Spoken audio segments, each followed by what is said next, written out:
Kung tatanungin kita, mahal mo ba ang Diyos? Sigurado kong oo ang isasagot mo. Ngayon, kung talagang mahal mo ang Diyos, handa mo bang i-commit ang buhay mo para sa Kanya? At magko-commit ka rin ba na mamahalin mo ang Kanyang church, ang ikalawang institution na Kanyang itinatag? Pamilya kasi ang una, hindi ba?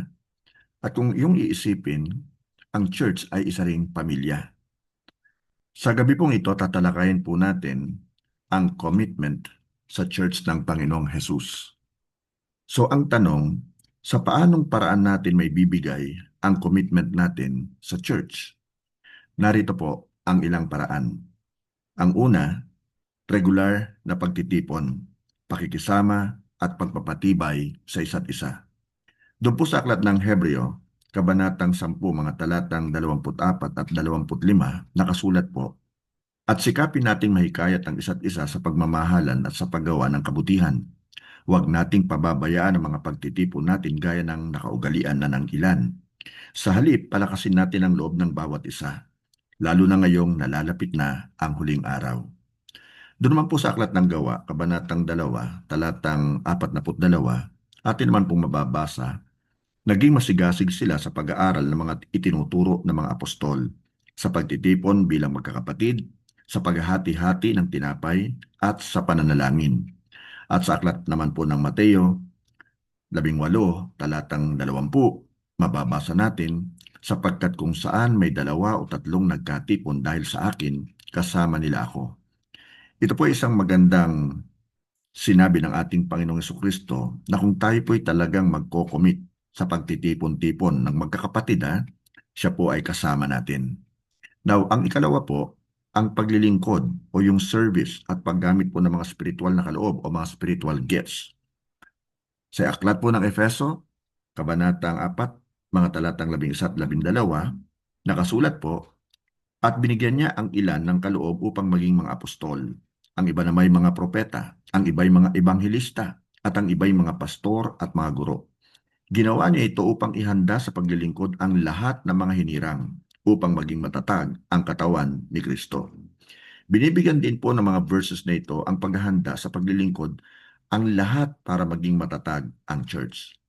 Doon naman po sa aklat ng Roma, Kabanatang 12, mga talatang 6 hanggang 8, atin naman pong mababasa, iba't iba ang kakayahang ibinigay sa atin ng Diyos ayon sa kanyang biyaya. Kaya gamitin natin ang mga kaloob na yan. Kung ang kaloob ng isang tao ay pagpapahayag ng salita ng Diyos, kailangan ipahayag niya ito ayon sa kanyang pananampalataya. Kung ang kaloob niya ay paglilingkod sa kapwa, maglingkod siya. Kung pagtuturo, magturo siya. Kung pagpapayo, magpayo siya ng mabuti. Kung pagbibigay, magbigay siya ng maluwag.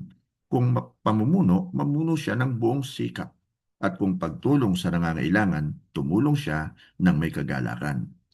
Ang mga verses po na ito ay naghihikayat sa atin na gamitin ang iba't ibang kaloob sa atin ng Diyos.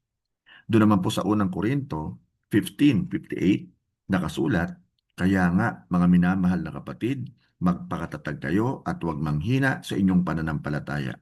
Magpakasipag kayo sa gawaing ibinigay sa inyo ng Panginoon dahil alam nyo na hindi masasayang ang mga paghihirap nyo para sa Kanya. Now, this verse calls us for to always give yourselves fully to the work of the Lord. At ang ikatlo po, pagpapasakop sa pamumuno or submission to leadership at ang kaayusan o yung order because God is a God of order.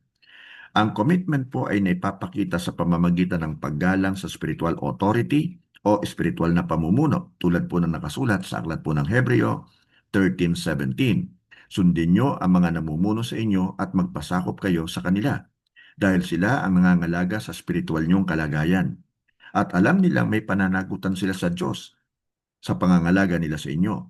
Kung susundin niyo sila, magiging masaya sila sa pagtupad ng tungkulin nila. Ngunit, kung hindi, malulungkot sila at hindi ito makakatulong sa inyo. Now, ang verse po na ito ay humihikayat sa atin na sumunod sa ating servant leaders na nangangalaga po sa ating spiritual na kalagayan. Doon po sa aklat ng unang Pedro, Kabanatang 5, talatang 5, mababasa natin, at kayo naman mga kabataan, magpasakop kayo sa matatanda, at kayong lahat na mga mananampalataya, magpakumbaba kayo at maglingkod sa isa't isa Dahil sinasabi sa kasulatan, kinamumuhian ng Diyos ang mga mapagmataas, ngunit kinakaawaan niya ang mga mapagpakumbaba. Ito ay tumatawag para sa kababaang loob at pagsasakop, yes, sa mga nakatatanda sa church. Sa unang Korinto 1:10, it is written, mga kapatid, nakikiusap ako sa inyo sa pangalan ng ating Panginoong Hesukristo na magkaisa kayong lahat, na walang hidwaang namamagitan sa inyo, magkaisa kayo sa isip at layunin. Ang verse po na ito ay nagbibigay din sa pagkakaisa at pag-iwas sa division. At ang ikaapat po, pag-ibig na may kasamang sakripisyo at pagsuporta. Ang simbahan ay pinananatili ng nagtutulungang pag-aaruga at bukas palad na pagbibigay.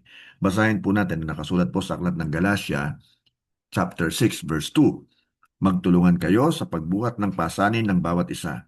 Sa gayong paraan ay matutupad nyo ang kautusan ni Kristo. At sa ikalawang Korinto 9:7 naman, ang bawat isa ay dapat magbigay ayon sa kanyang pasya, maluwag sa loob at hindi napipilitan lamang, sapagkat iniibig ng Diyos ang nagbibigay ng may kagalakan. Sa Malakiyas 3:10 naman, dalhin nyo ng buong buo ang inyong mga ikasampung bahagi sa tahanan ng Diyos upang matugunan ang pangangailangan sa aking tahanan. Subukin niyo ako sa bagay na ito kung hindi ko buksan ang mga bintana ng langit at ibuhos sa inyo ang masaganang pagpapala. At kahuli-hulihan po, sa aklat po ng Roma 12:1, kaya nga, mga kapatid, alang-alang sa masaganang habag ng Diyos sa atin, ako'y nakikiusap sa inyo na ialay nyo ang inyong sarili bilang isang handog na buhay, banal at kalugod-lugod sa Diyos. Ito ang karapat-dapat na pagsamba nyo sa Diyos. Nawa po may naunawaan tayo sa atin pong ginawang maikling pag-aaral. Maraming salamat po.